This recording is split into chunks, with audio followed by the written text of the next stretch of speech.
The storm didn't knock. It didn't warn. It arrived like a wall of water swallowing everything in its path. Homes, roads, entire communities disappearing beneath a relentless gray ocean. Floodwaters rose without mercy, consuming entire neighborhoods as Filipino families struggled to move through chest-deep water, their homes vanishing beneath the surface.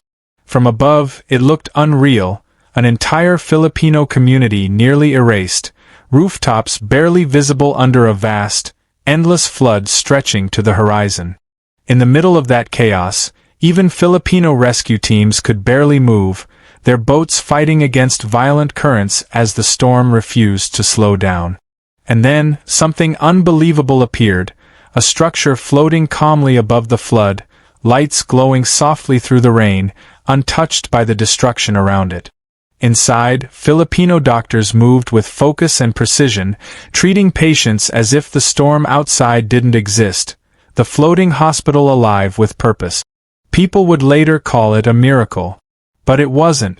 It was built, designed, engineered, by a Filipino architect whose idea the world had once laughed at. Before we dive into this story, I want to know, where are you watching from right now? Drop your country in the comments. And as you listen, ask yourself, what would you do if the world told you your greatest idea was impossible? Because this story isn't just about survival, it's about defiance. In early 2025, Filipino meteorologists had already issued warnings, tracking a powerful monsoon system forming with unusual intensity, but even they couldn't predict how devastating it would become. Days of non-stop rain followed, pouring relentlessly over Filipino cities as streets disappeared beneath rising, transforming entire urban areas into flowing rivers. What began as flooding quickly turned into destruction, raging waters tearing through Filipino provinces, sweeping away homes, infrastructure, and anything in their path. Roads vanished. Power grids collapsed. Communication lines went silent. Entire Filipino communities were plunged into darkness and isolation as the disaster escalated. Hospitals, those places meant to save lives, became death traps as floodwaters swallowed emergency rooms, medical equipment floated, and critical care systems failed. Patients were stranded. Filipino doctors stood helpless against the rising water, knowing that for thousands trapped inside and beyond those walls, time was running out. But months before the first drop of rain fell, a Filipino architect named Alejandro Alex Reyes had already been preparing for something no one else truly believed in. Night after night, Alex worked alone, studying designs and refining ideas, obsessed with creating something that could withstand disasters others thought were unavoidable. He wasn't famous. He wasn't backed by billion-dollar corporations. And when he presented his ideas, many in the architectural world dismissed him as overly ambitious, some even calling them unrealistic. Rejection followed him, leaving Alex standing alone with his vision, while others walked away, unconvinced and uninterested in what he was trying to build. But Alex had spent years studying disaster patterns across Southeast Asia, analyzing data, storms, and the weaknesses in existing infrastructure with relentless focus. He saw what others ignored. The same cycle repeating again and again. Floods would come, systems would fail, people would suffer, and every time, the response was reactive, never proactive. His idea was simple in concept but revolutionary in execution, a fully functional hospital that could float, something no one had seriously attempted at this scale before. This wasn't just a boat with medical supplies. It was a Filipino-designed structure, engineered to remain stable on water, combining innovation with real-world disaster resilience. Inside, the vision expanded into a self-sustaining facility, equipped with energy systems, clean water supply, and fully operational medical units ready to function even in extreme conditions. The concept was clear. It would rise with the floodwaters, stay accessible, and continue saving lives at the exact moment when everything else failed. But critics pushed back, arguing it was too expensive, too complex, and unnecessary. questioning why anyone would build something for a disaster that might not even happen. But Alex wasn't designing for what if. He was designing for when, standing firm in his belief that the disaster wasn't a possibility, but an inevitability. For years, the Filipino architect worked quietly, sketch after sketch filling his desk as ideas slowly evolved, time passing with little recognition from the outside world. Those sketches turned into physical models, each version more refined than the last, as he carefully shaped the concept of a floating hospital with his own hands. As the vision grew, he began collaborating with engineers, marine specialists, and healthcare professionals, bringing together different minds to solve an almost impossible challenge, often funding it himself. Progress was slow, and many nights were spent working alone, exhaustion setting in as doubts crept closer with every passing setback. There were real problems: structural instability, sanitation concerns, power supply issues, each one threatening to collapse the entire idea before it could become reality. But Alex didn't stop. Because every time he thought about quitting, he remembered the images he couldn't forget: Filipino families stranded on rooftops, patients dying as help arrived too late. Eventually, after countless revisions, the Filipino architect finally began to see progress, his once dismissed idea slowly taking shape on paper and beyond. A small group of investors stepped in, not fully convinced, but curious enough to take a chance on something different. Construction began, turning vision into reality, as the first version of what would later be known as the floating lifeline started to rise. It wasn't flashy. It wasn't designed to impress. Every part of it was built with one purpose in mind: function over appearance. The structure was mounted on a reinforced buoyant platform, engineered to support heavy medical equipment while remaining stable even in turbulent waters. Inside, it was fully equipped: operating rooms, patient wards, solar-powered energy systems, and water purification units, ready to function when everything else failed. Still, skepticism remained. Many saw the Filipino architect's idea as a novelty rather than a necessity, dismissing it before it could prove itself.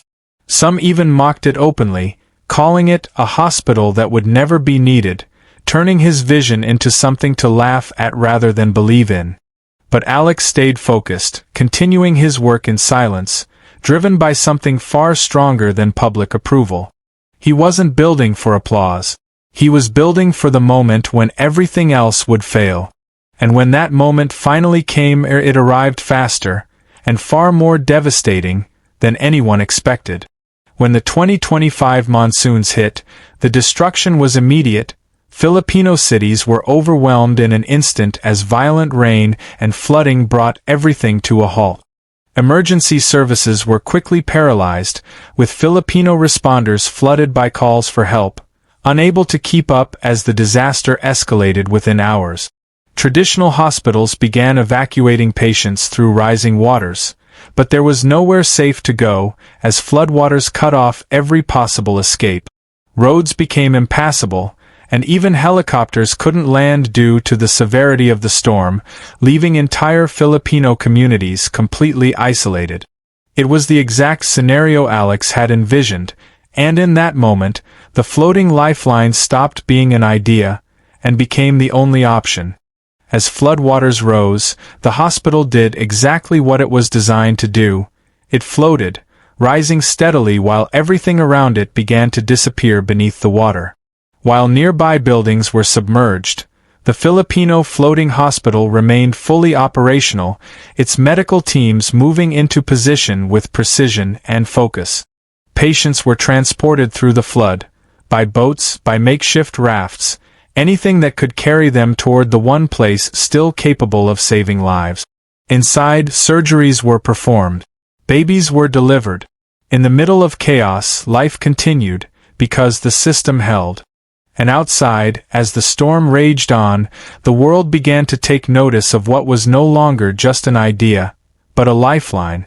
Videos started appearing online, clips of the Filipino floating hospital glowing in the darkness, surrounded by endless floodwaters, looking almost unreal. Inside, Filipino doctors worked tirelessly, moving from one patient to another as the storm continued to rage outside. Patients were carried in through rain and wind, each arrival a race against time as the floating hospital became a beacon in the chaos. Across the globe, people watched in disbelief, staring at their screens and asking the same question: is this actually happening? Within days, the story went viral. News spread rapidly.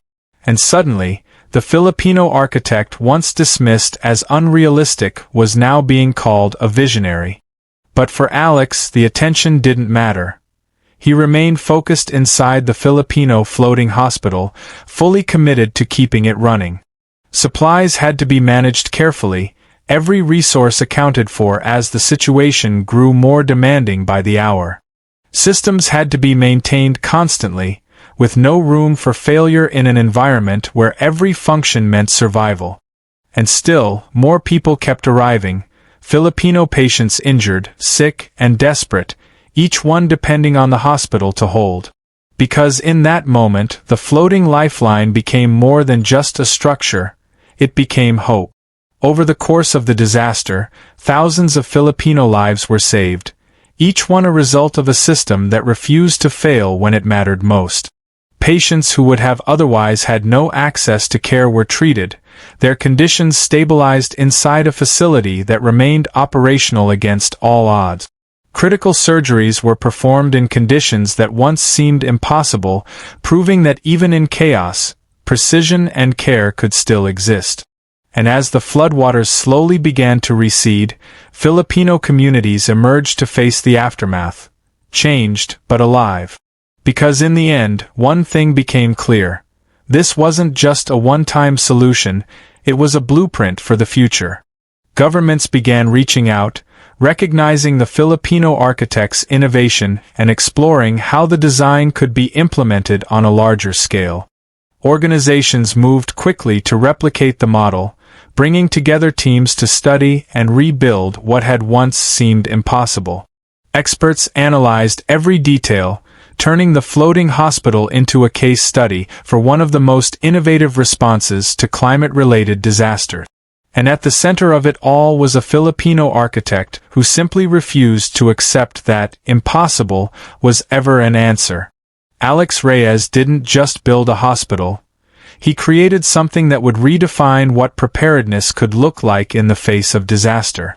His idea began to spread, inspiring others to replicate and adapt the concept in different parts of the world.